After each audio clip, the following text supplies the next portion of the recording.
Sed pues vosotros perfectos como vuestro Padre que está en los cielos es perfecto. Padre, gracias nuevamente por tu voz.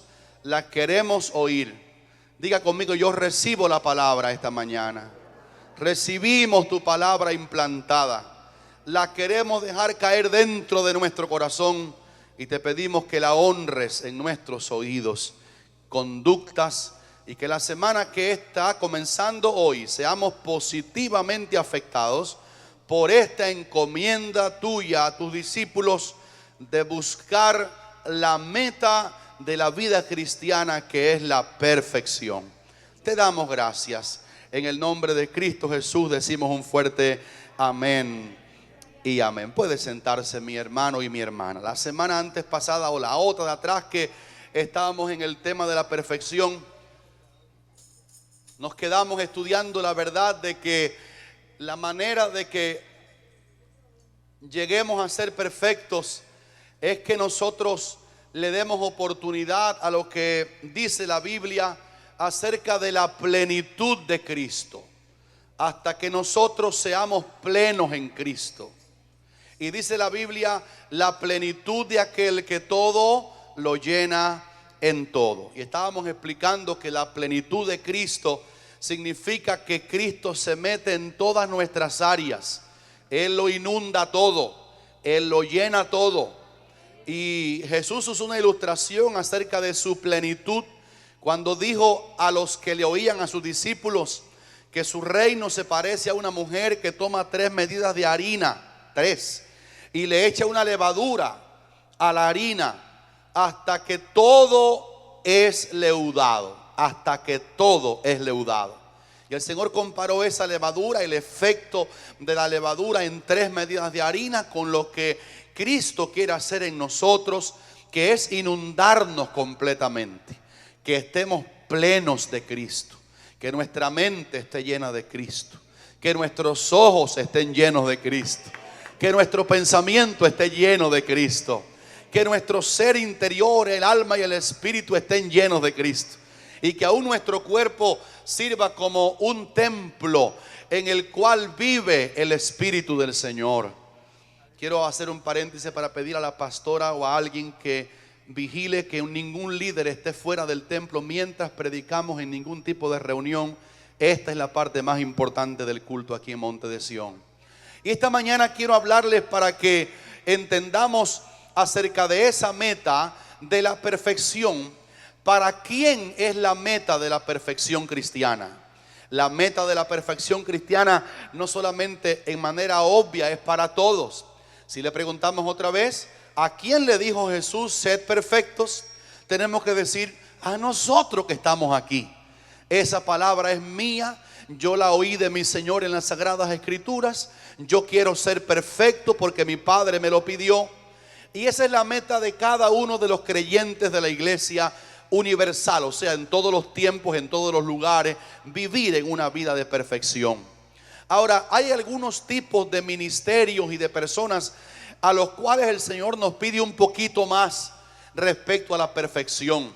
Tenemos que ser ejemplos de la grey. Por ejemplo, en el libro de Isaías hay una alusión acerca de Israel, cuando Israel, ofrecía sus holocaustos y ofrecía sus ofrendas y sahumerios y libaciones al Señor, y Dios se quejó de lo que ellos le estaban ofreciendo. Yo quiero que usted sepa esta mañana que en el reino de Dios ser es primero que hacer. ¿Lo captaron bien? Ser es primero que hacer. Si lo que yo hago está bien, pero lo que yo soy no, eso contradice el lenguaje bíblico de que tenemos que ser antes de hacer. Y si ser y hacer se ponen de acuerdo, entonces estamos caminando rumbo al modelaje de la vida cristiana, como dijimos también el domingo pasado, que al discípulo le baste ser como su maestro. Me gusta mucho como Pablo le exigía a los hijos que él ponía en el ministerio, como Timoteo, Tito, le dijo que el obispo tiene que ser irreprensible, hablando de los pastores, del obispado pastoral.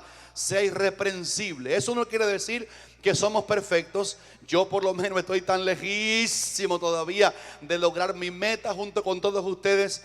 Pero la palabra significa no haya nada que uno haga como chapucero para que me reprendan.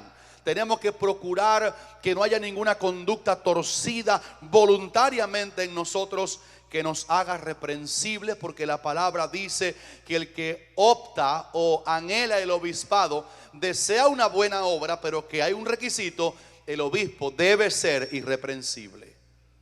Yo quiero que ustedes se acuerden que el pastor Eliseo pide continuamente oración por mí, porque ustedes construyen un gran pastor cuando oran por nosotros, ¿verdad que sí? Ahora, la perfección también no solamente está ordenada para todos y específicamente, como explicamos ya, para personas que el Señor llama a servirle en un ministerio especial. Pero una de las enseñanzas bíblicas de cómo perfeccionarnos es orando al Señor, que el Señor nos muestre el verdadero camino del Evangelio. Mire, cuando usted lee la Biblia se da cuenta que la Biblia nos enseña a pedir a Dios que nos muestre el camino correcto. Por ejemplo, la Biblia dice que a muchas personas todavía no les ha resplandecido. Ellos están todavía como en tinieblas. Y usted lee el Antiguo Testamento, por ejemplo, y encuentra cosas en él, Dios permitiendo la poligamia en un hombre que tenía muchas mujeres. ¿Por qué Dios permitía aquello que desde el principio no era su voluntad? ¿Por qué Dios permitía que el adulterio solamente se llamara adulterio cuando dos cuerpos se unían ilícitamente? ¿Por qué había tanta holgura en el antiguo pacto? Y cuando viene al mundo y Jesús y después los discípulos trazaron un poco de reglas de la fe para los que creemos y somos salvos por la fe en Cristo, y tenemos un poco de regulación distinta, aparentemente un poco más. ¿Sabe por qué? Porque en el Antiguo Testamento había menos luz que en el Nuevo Testamento. Juan dijo acerca de Cristo: aquella luz verdadera que alumbra. Diga conmigo, que alumbra. ¿Cuántos aquí son alumbrados por Jesús esta mañana? Aquella luz verdadera que alumbra a todo hombre venía a este mundo. Así que a más luz, a más entendimiento, hay más exigencia. Si alguien me da un entrenamiento de cómo vender teléfonos bien vendidos, yo los venderé siempre bien vendidos y le diré a la gente las especificaciones de un iPhone, de un Android. Le diré a la gente cómo son porque lo estudié. Pero si no lo sé, no me instruyeron, no tengo luz, le venderé a las personas un chivo diciéndole que es un gato, porque no sé hacerlo. Pero cuando uno conoce el camino del Señor, uno contrae la bendita responsabilidad de vivir de acuerdo a la luz que el Señor nos va mostrando. Deje ponérselo en perspectiva sagrada. En el Salmo 25, diga conmigo, Salmo 25 y versículo 4, un hombre de Dios oró así al Señor. Salmo 25, 4, él dijo: muéstrame, oh Jehová, tus caminos, enséñame tus sendas. Y esa es una oración que cada uno de los que somos salvos tenemos que hacerle al Señor. Señor, yo te pido que me muestre tus caminos. Significa una revelación interior que Dios le da al que pide eso. Y uno comienza a entender cómo es el camino del Evangelio, cómo es el camino de la fe. Ah, Señor, yo esto lo hacía porque no sabía, no veía, pero ahora tú has respondido mi petición y me doy cuenta que me has mostrado de cosas que yo hacía antes, que yo me las permitía porque no tenía luz. Pero respondiste mi petición, Señor, y ahora yo veo en qué camino es que tengo que andar. Si yo esta mañana le preguntara, no a todos, pero solamente a los sinceros, ojalá que sean todos, si usted se da cuenta de que cuando usted se convirtió a Cristo, todavía el primer mes, el segundo mes, le quedaban algunos rasguitos del viejo hombre, pero a medida que la palabra te fue alumbrando, a medida que la revelación fue entrando, aleluya, te diste cuenta que había que soltar eso también, había que dejar esta área también. Y no es que nadie te lo exigió, es que tú le oraste con la iglesia en la Biblia: Señor, yo no quiero andar como un cristiano chapucero, yo quiero andar en tu senda, permíteme conocer bien el camino de la fe. ¿O usted prefiriera acaso no conocer el camino de la fe y seguir viviéndolo mal?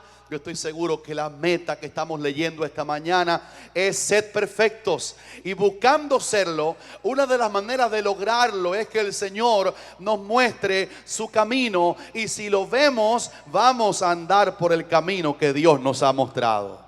Déjeme levantar la mano derecha para decir una gran promesa de Dios esta mañana que le va a caer como un chorro de bendición a todos los que le van a decir amén a esa promesa.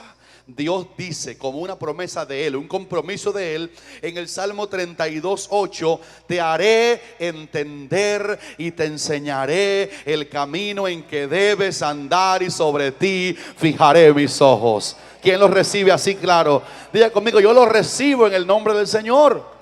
Así que estaba leyendo que el salmista dijo: muéstrame tus caminos.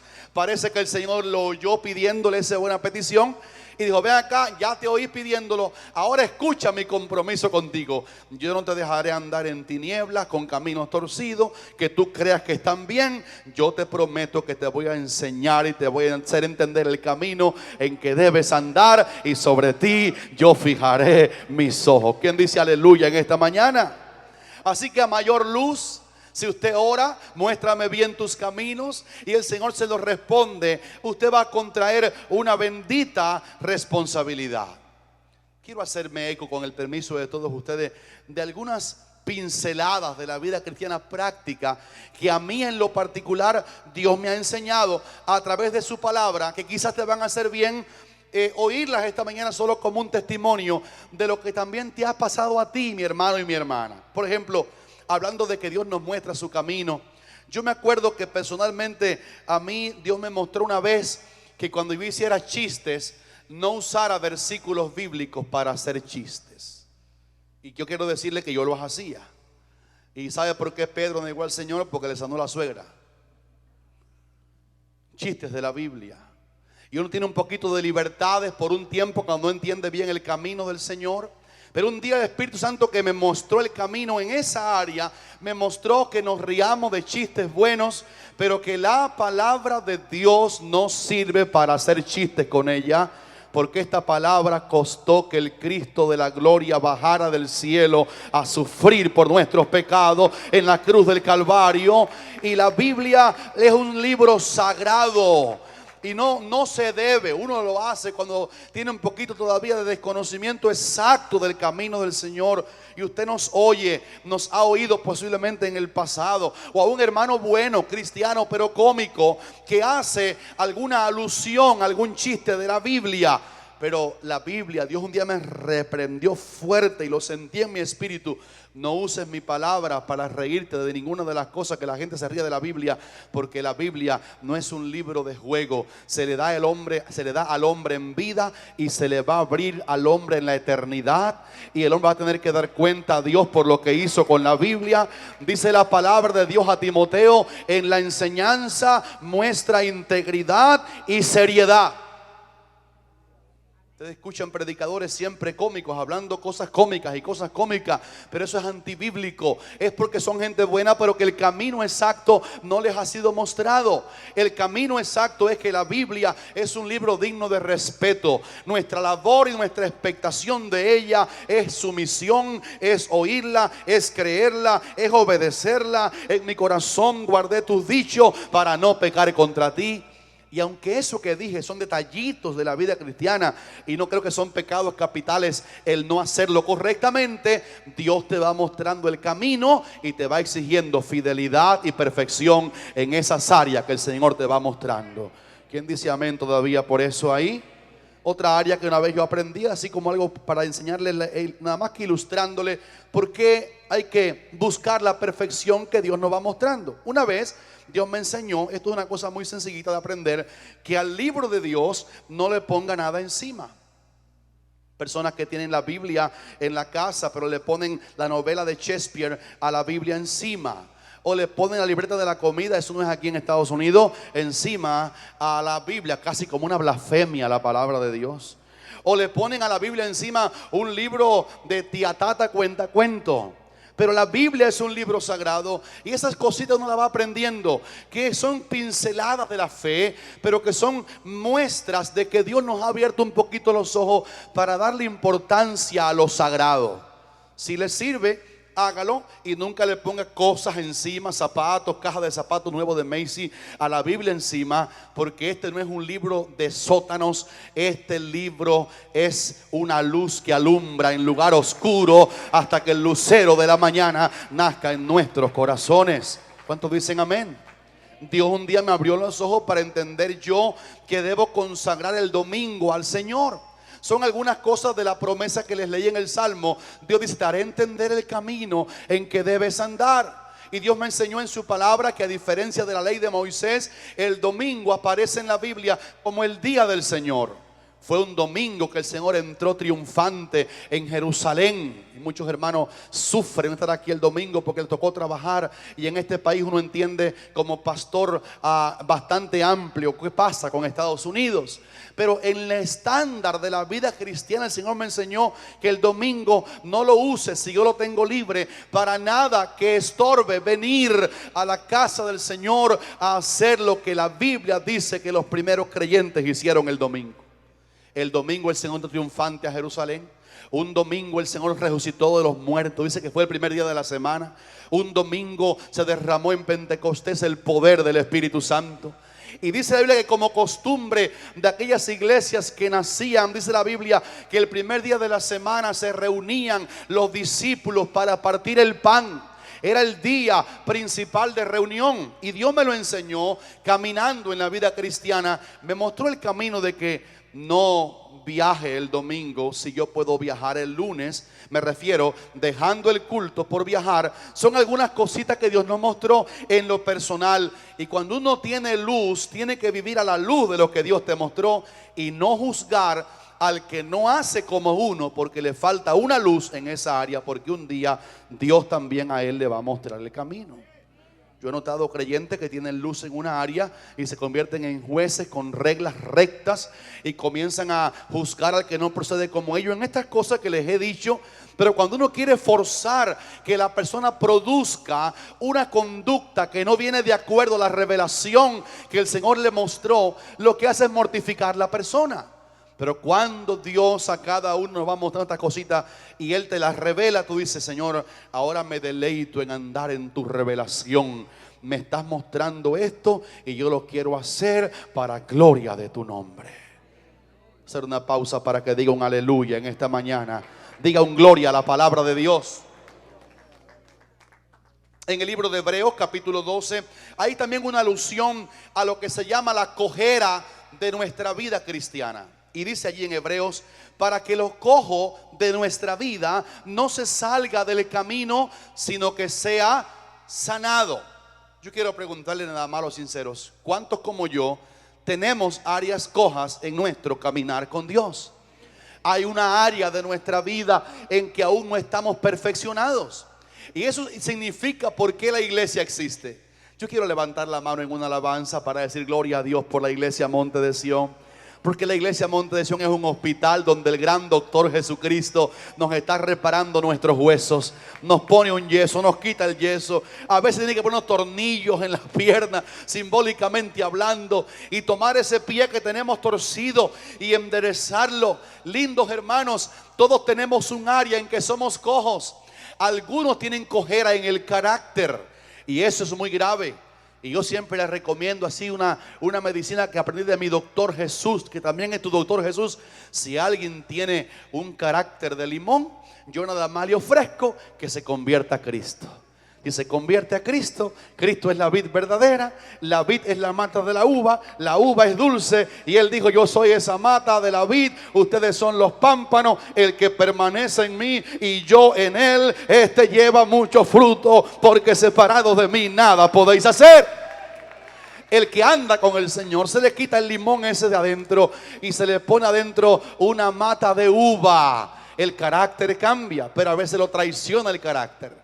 Ya está cambiado. Ya la mata de la vid, que es Cristo, está dándole su savia dulce. Ya siempre sonríe cuando saluda. Es afectuoso. Se llama en la Biblia vuestra gentileza. Dice Pablo: vuestra gentileza.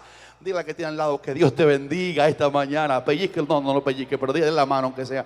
Dígale: que Dios te bendiga esta mañana. Aleluya. Aleluya. Mire con qué buena cara te dio la mano. Mira qué linda la savia de la vid verdadera, cómo lo ha inundado. Ahora miremos para acá todo el mundo. Levante el pie derecho así y póngaselo fuerte en la pierna de su hermano que tiene. No lo vaya a hacer todavía, porque ya usted va a comprobar a cómo está Cristo metido en esa persona, Usted le da un pisotón y entonces usted comprueba si la persona de verdad está siendo inundado de Cristo. Pero la idea de la vida cristiana es que hay una parte coja en nuestra vida. Y yo puedo decir, puede ser que haya un área coja en el carácter, un área coja respecto a la cohibición de deseos carnales que veremos enseguida. Pero la reparación viene. Dios nos va a reparar, Dios nos va a levantar, Dios nos va a sanar. La iglesia es el lugar en que Dios opera. Leyendo la Biblia el Señor te va a sanar, orando el Señor te va a sanar, ayunando el Señor te... Mire, hermano, no hay ninguna maleza que se resista al poder de una escopeta que tiene 2 cañones, simbólicamente hablando, que se llama ayuno y oración. Hay un vicio ahí que está molestando, aplíquele ayuno y oración, ayuno y oración. Ayuno y oración, usted verá que tiene que irse el vicio. Nadie puede contra el ayuno y la oración. Y usted va a ser libre, porque dice que el ayuno rompe ligadura, el ayuno desbarata yugos del diablo. Alguien está atado y ya es cristiano, ayune y ora y el yugo se pudrirá a causa de la unción del Espíritu Santo. ¿Cuántos gritan aleluya en esta mañana? ¿Sabe lo que dice la Biblia? Que lo cojo de nuestra vida no tiene que salirse del camino, sino ser sanado. Óigame, y este versículo es poderoso porque dice que lo cojo de nuestra vida, esa área que no está todavía bien buena, bien clara, se puede salir del camino. Y dice la Biblia que no se debe salir del camino ese pie cojo, simbólicamente hablando, sino ser sanado. Ahora, qué peligroso es que sigamos acariciando esa parte que cojea, porque la Biblia admite que si no es sana se puede salir del camino. Quiero mostrarles que ninguno se sienta mal esta mañana, porque usted está delante de un espejo que se llama la Biblia. La Biblia es como un espejo. Y esta mañana cuando decimos eso, a mí me retrata. Yo tengo áreas que tengo que seguir creciendo en perfeccionarlas. ¿Cuántos como yo también? Gracias por ser sinceros. Y este espejo, quiero que te alientes al oír que la Biblia revela cojeras espirituales de gente nominalmente gloriosa en el Señor, pero algunos no alcanzaron ser sanos porque acariciaron la parte coja de su vida, de su pecado dominante, y el pecado dominante los fue obligando y no lo sanaron y no ayunaron por el pecado dominante, y el pecado dominante los sacó del camino. Y eso no fue en la ley, fue en el tiempo de la gracia. Un matrimonio llamado Ananías y Zafira tenían una parte coja en el hablar, un problema cojo en el dinero. Y cuando ellos traían dinero decían esto es todo, y no era verdad. Y le trajeron a Pedro todo, entre comillas. Mira, Pedro, vendimos la heredad, aquí tienes todo lo que la cambiamos por dinero, aquí tienes todo. Y dijo Pedro a Ananías: ¿por qué llenó Satanás tu corazón para que mintieses al Espíritu Santo? No has mentido a los hombres sino a Dios. Y Ananías y su mujer Zafira tenían una parte coja en el hablar mentiras. Y dice la palabra que esa parte coja los sacó del camino, y los sacó del camino posiblemente sin que se pudieran salvar. ¿Ustedes saben qué le pasó al mentiroso? Dice, cuando dijo Pedro: ¿por qué llenó Satanás tu corazón para que mintieses al Espíritu? Al momento Ananías cayó muerto. Le dio un infarto, parece que le rajó el corazón y no pudo ser reparada la parte coja de que mentía. Y cuando llegó la mujer, se sabe que el esposo había muerto, dijo Pedro: tú también estabas con él, y es verdad que en tanto fue que vendieron la heredad. Sí, dijo ella, en tanto. Estaba de acuerdo con el esposo para mentir. Y dijo Pedro: ahí van los jóvenes, los pies de los que sacaron a tu marido, y también te sacarán a ti, porque has convenido en mentir al Espíritu del Señor. Y al momento la mujer también cayó muerta a los pies de Pedro. O sea, Ananías y Zafira, los pies torcidos no fueron reparados, acariciaron el pecado dominante, y el pecado dominante los sacó del camino. Pero en esta mañana anuncio a un Cristo que nos va a sacar del pecado dominante y nos va a dar una vida de victoria y de santidad. Yo quiero que digan amén. Digan amén los que lo van a recibir esta mañana. ¿Cuántos creen que el Señor nos va a ayudar a vencer nuestro pecado dominante? Digan amén si lo reciben. No se pongan tristes con que ustedes tienen y yo también parte coja. El apóstol Pedro y Bernabé eran dos de los mejores y más grandes apóstoles de Cristo. Fíjense que Bernabé era antes de Pablo.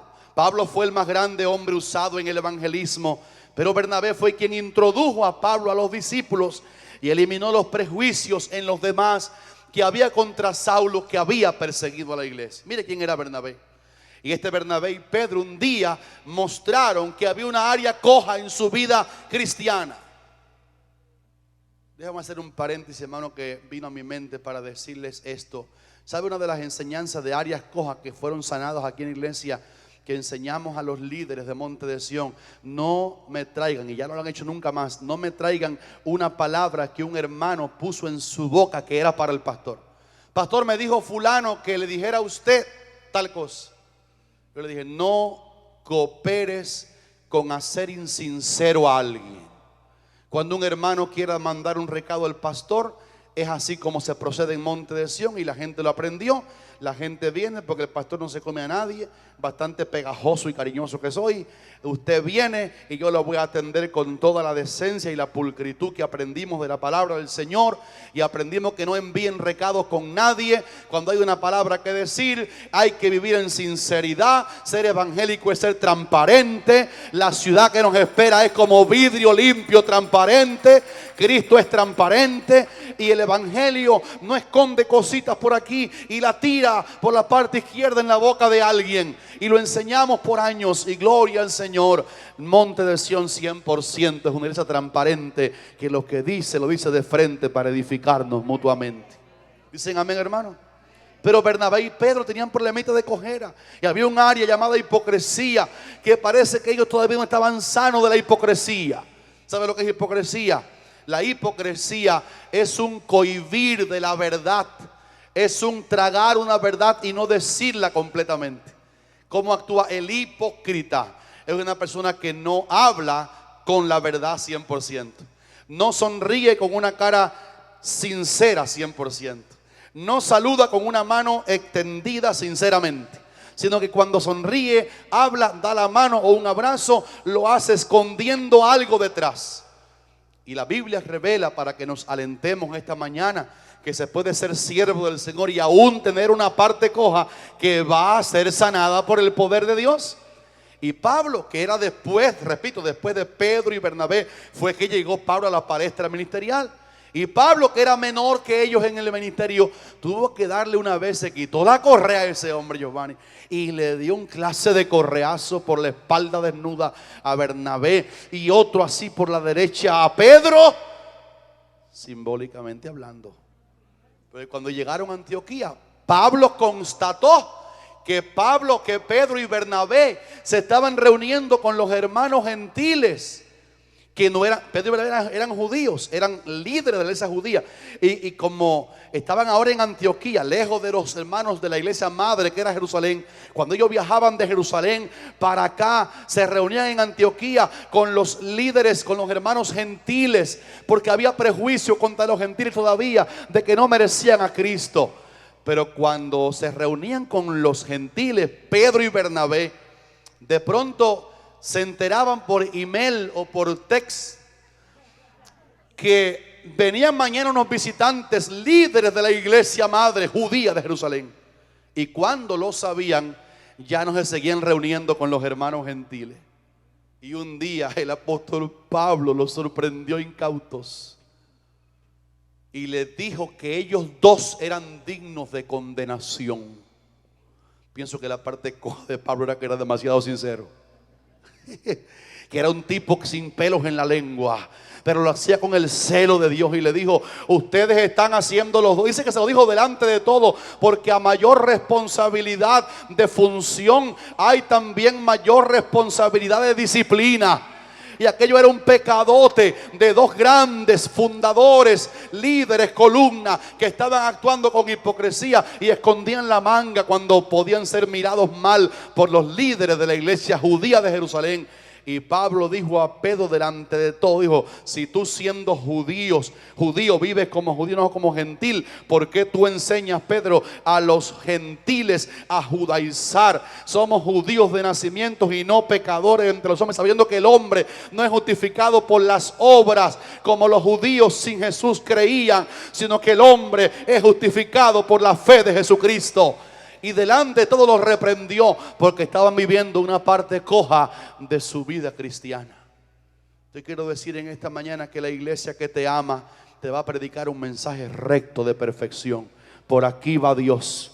Y esta mañana cuando salgamos de aquí vamos a ser mejores cristianos que cuando entramos al devocional ahorita. Porque la palabra de Dios tiene poder corrector. Digan amén lo que reciben la palabra en esta mañana. Digan un fuerte aleluya. Digan conmigo aleluya. Qué bueno que en mi iglesia se predica. Dice que la palabra tiene poder para corregirnos nuestros defectos. Y antes de yo poder hablar aquí esta palabra, sabe que la función que hago en casa es predicarme en voz audible este mensaje al primer y único miembro que tengo delante de mí como pastor, miembro de la iglesia, que es el pastor Eliseo. Y el pastor Eliseo le da unas tremendas clases al pastor Eliseo, el único asistente a la congregación en ese momento, el pastor Eliseo. Y esta palabra me toca y me remuerde y me quita escamas del pecado y escamas de ceguera para poder predicarla, porque lo que digo hoy es para mí también, que lo necesito. Voy a decirle esto aquí entre comillas, hermano, o entre paréntesis. Cuando le predico a pastores, le digo: pastores, cuando planten el mensaje de Dios, no digan tú y tú y tú, digan nosotros necesitamos la palabra de Dios. Igualmente los líderes también. Necesitamos ser humildes, necesitamos ser perfeccionados. No necesitas, necesitamos también nosotros. Y eso le da al pastor que enseña, al líder que enseña, al discipulador que discipula, una talla de que él también es pobre en espíritu y que necesita la palabra de Dios. Gracias por ese amén. Diga conmigo: lo cojo no se sale del camino, sino que es sanado. Quiero contarle lo que pasó con una joven. Voy a ocultar, ella es de Colón y a María la conoce. Una joven preciosa de la fe que ahora camina con el Señor. Era nuestra hija espiritual también. Se convirtió al Señor bajo nuestro ministerio. Y ella tenía un problema de cigarro, fumaba. Y ustedes saben que hay países por allá donde el cigarro y el tabaco se lo dan por una libreta, no me acuerdo qué país es, pero de abastecimiento. Y entonces le dan ahí cigarro, la persona lo marca: ya lo tomé, ya lo cogí el cigarro, ya está bien. Y los hermanos no lo fumaban ya, pero lo vendían entonces al vecino. Así que se buscaban como 20 pesos cubanos. En aquel tiempo atrás, esos eran 20 pesos cubanos. Y no lo fumaban ellos, pero se lo daban al vecino. Le vendían su cuota de cigarro o tabaco al vecino. Y eso lo corregimos. Si algo me hace daño a mí, yo no lo debo vender a alguien para que le queme los pulmones a otra persona. Pero esta hermana, cuyo nombre eclipso esta mañana, ella fue sincera y me dijo: pastor, vivía por allá por Conrado Benítez. Pastor, yo fumo desde que era casi una niña. Y ahora soy cristiana. Ya tenía meses en la fe, pero todavía tenía la cojera. Recuerden el versículo: los cojos no se salen del camino sino sanados. Aún la cojera de ella era, bueno, tenía varias cojeras porque tenía un carácter tremendo, fuerte. Armando la conoce, pero yo no voy a decir quién es Armando. Y una de sus cojeras era que fumaba como una chimenea de un central. Y un día ella estaba orando: Señor, quítame el cigarro.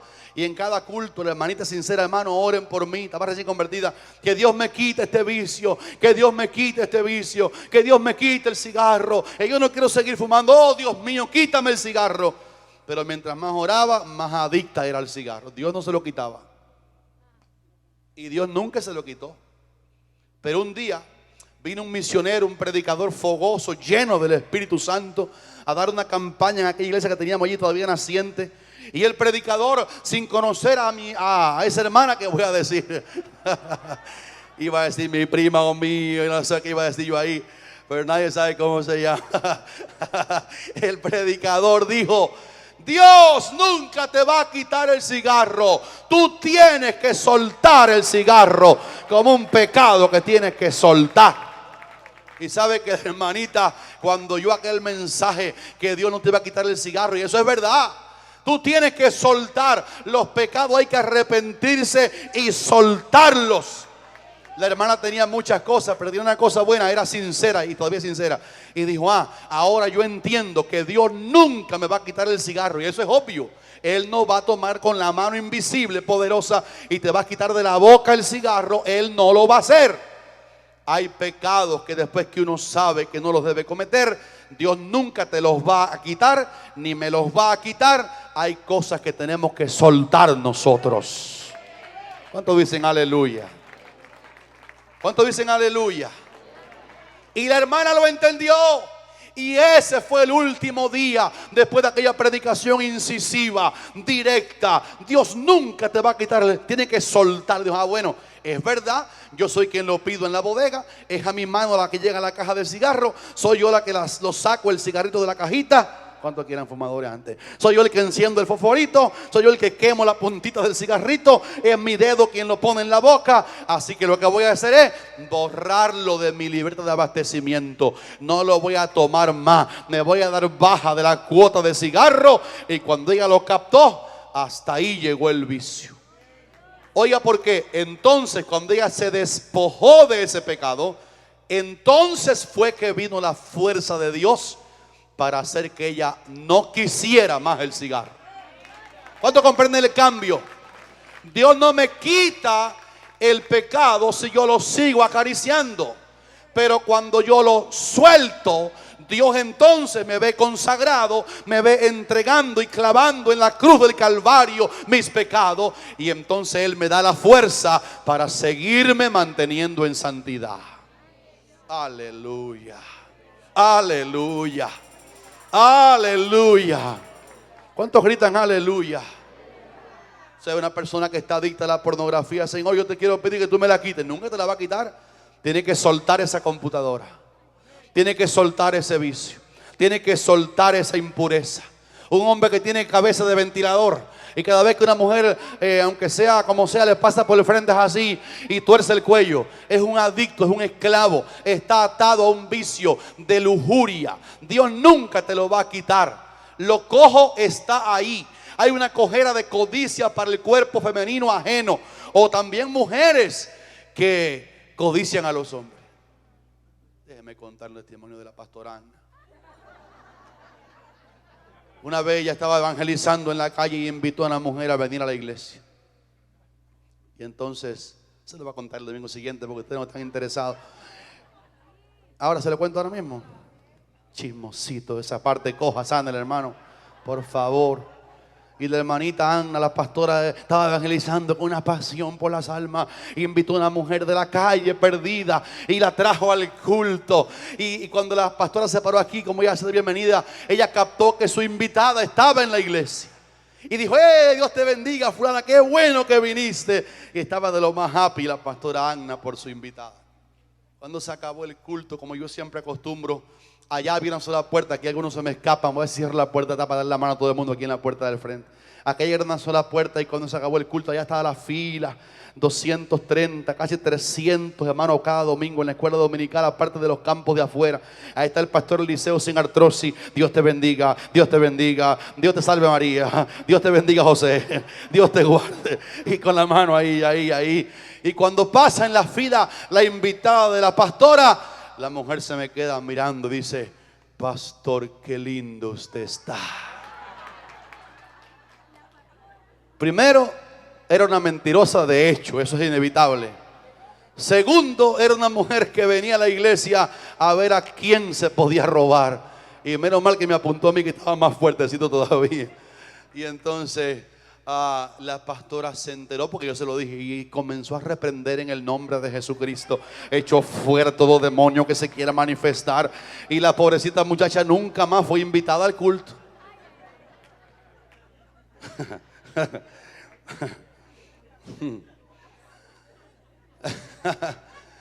Hermano, traiga a la gente como sea.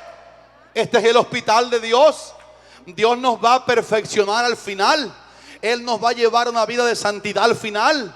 A usted viene como esté, yo vengo como esté. Lo que le aseguro es esto: si usted y yo le abrimos el corazón a Jesucristo, Jesucristo se va a meter dentro de nosotros. Dice Colosenses capítulo 2, es Cristo en nosotros la esperanza de gloria. Él se mete en nuestra vida, Él transforma nuestra vida. Si alguno está en Él, nueva criatura es. Las cosas viejas pasaron y aquí todas son hechas nuevas. Aleluya, hay una nueva criatura. Pero hay que dejar que el Señor se meta adentro.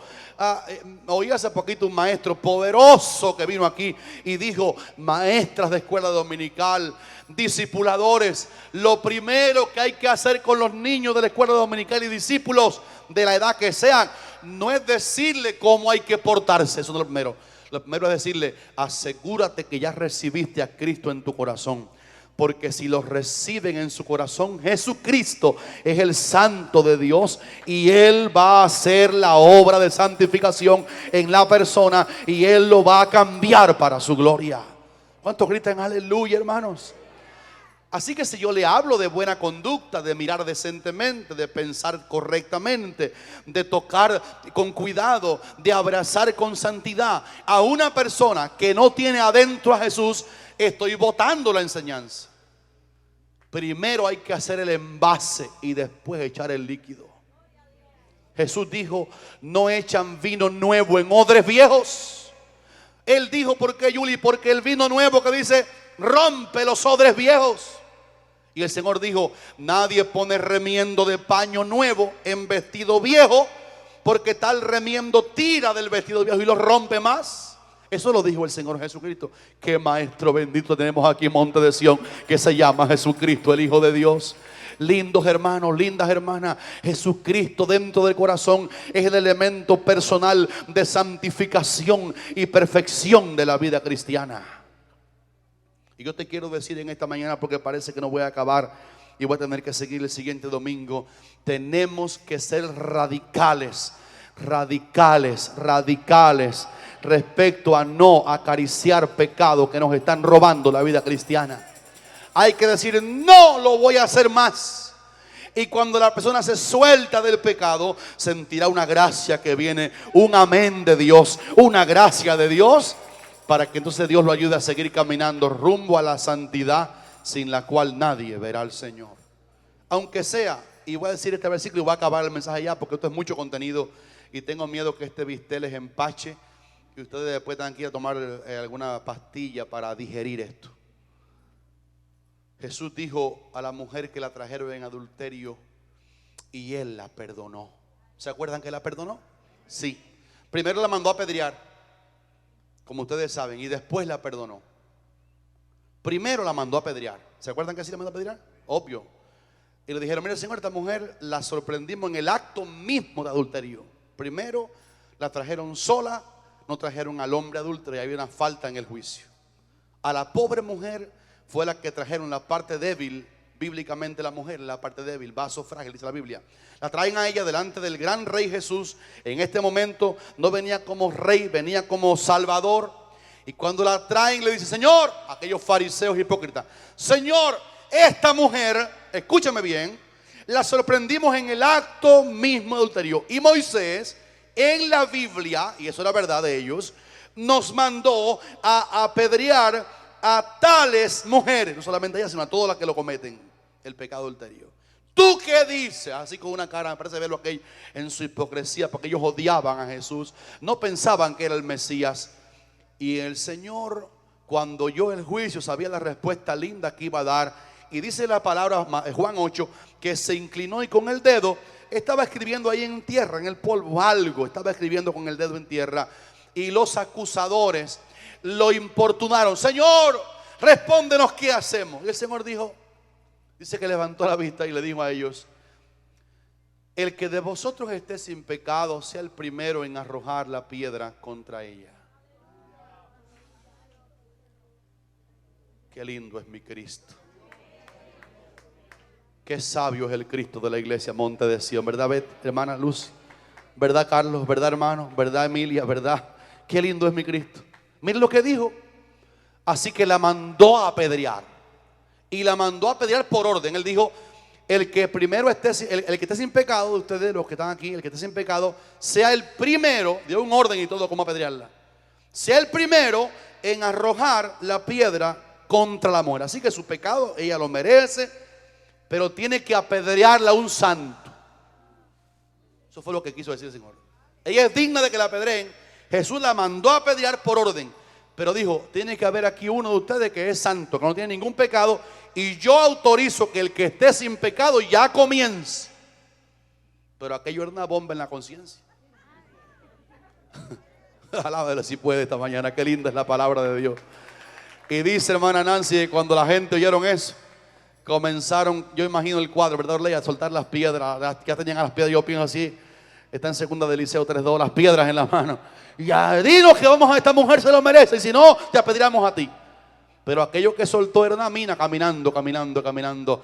Y obviamente dice la palabra que acusados por su conciencia, obviamente se comenzaron a ir del juicio. Y de pronto quedó solo Jesús y la mujer que estaba en medio. Y cuando el Señor se erguió, la vio y dijo, mujer, ¿dónde están los que te acusaron? Ninguno te condenó. Dice, no, Señor, me parece ver el no aquel. No, Señor, ninguno me condenó. Yo lo voy a dramatizar, ¿verdad? Aún ella como que tiene miedo que falta uno que... ¿Cuántos creen que el único que la podía apedrear era aquel que estaba allí, el santo de Dios? ¿Verdad, Carlos? El único que la podía apedrear estaba ahí. Y la mujer lo sabía. Él dijo, ninguno, Señor. Y el que la podía apedrear, que era el único que no cometió pecado, la miró así de frente. Ay, alabado sea su nombre esta mañana. Bendito sea Jesucristo el Rey. Y le dijo, ni yo te condeno. Entonces le habló de que ella tenía que soltarse del pecado. Qué lindo es Cristo. Yo tampoco te condeno, pero escucha, vete. Y no le dijo, Dios te enviará una ayuda y Dios te empujará rumbo al templo allí del monte Sión de Jerusalén. No le dijo, Dios te va a quitar todos los pecados, Dios te va a dar una gracia para que ningún hombre duerma en tu lecho que no sea tu marido. Él le dijo, vete, eres perdonada. No había santos y yo te doy mi perdón de gratis, pero no sigas pecando más. Aleluya. Y Monte de Sión enseña, hermanos lindos, que rumbo a la perfección el pecado hay que abandonarlo. Dios no nos va a quitar pecados que uno acaricie. Dios nos va a ayudar una vez que soltamos el pecado.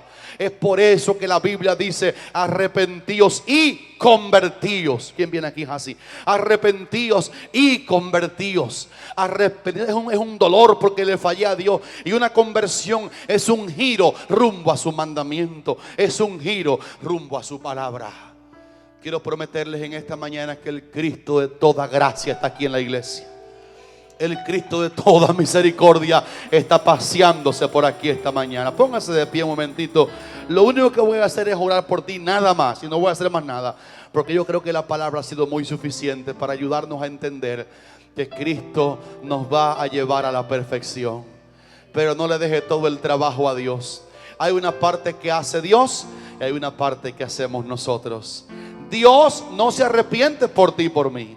Él nos da su gracia, nos dio su Hijo en la cruz, nos dio su sangre y su perdón. Y Él espera que nosotros nos arrepintamos de nuestros pecados y nos convirtamos al Señor. Y obedeciendo esa gracia, dice la palabra en Tito 2, la gracia de Dios se ha manifestado para salvación a todo hombre, enseñándonos que, renunciando a la impiedad y a los deseos mundanos, renunciando a ellos, vivamos en este siglo sobria, justa y piadosamente, esperando la venida de nuestro Señor en gloria. Porque Cristo viene al mundo otra vez. Porque la venida del Señor se acerca. Porque estamos en los días del arrebatamiento de la iglesia al cielo. Porque Dios te va a ayudar a ser perfecto y a mí también. Míreme aquí, hermanos. Míreme aquí. ¿Sabe dónde es que Dios pone su aprobación y su bendición? en la santidad.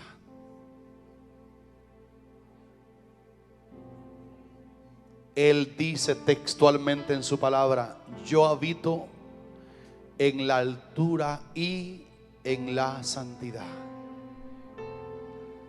Cuando uno quiere que la economía alcance, cuando uno quiere que la familia se reúna a buscar a Dios, cuando uno quiere que las puertas se abran,